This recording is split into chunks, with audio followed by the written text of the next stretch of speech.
It was a warm afternoon at my lakefront cabin.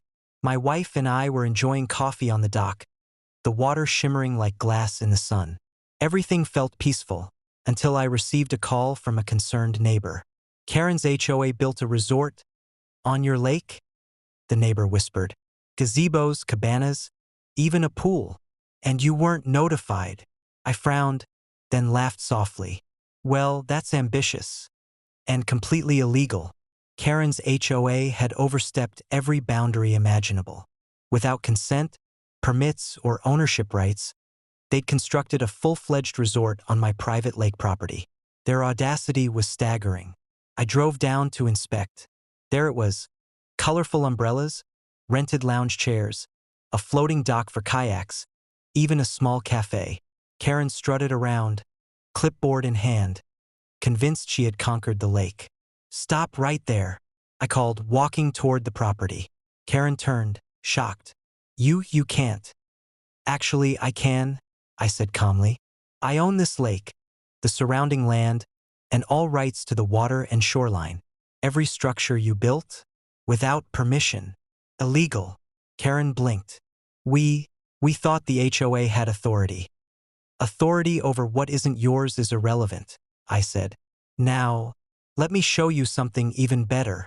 Within days, I finalized a deal with a private investment group.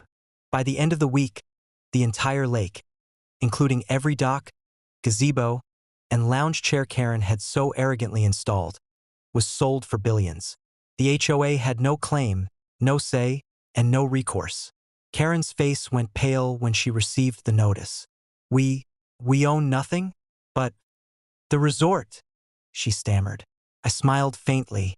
"You built it, yes, but on property you didn't own. And now the new owners have full control. Any attempt to interfere is trespassing." Word spread quickly among the HOA members. Panic swept through the board as they realized the resort they thought was theirs had vanished into the hands of legitimate, private owners. Their investment was gone, their authority nullified, and their audacity punished with a spectacular dose of reality. By the end of the month, Karen and her HOA were forced to retreat, humiliated.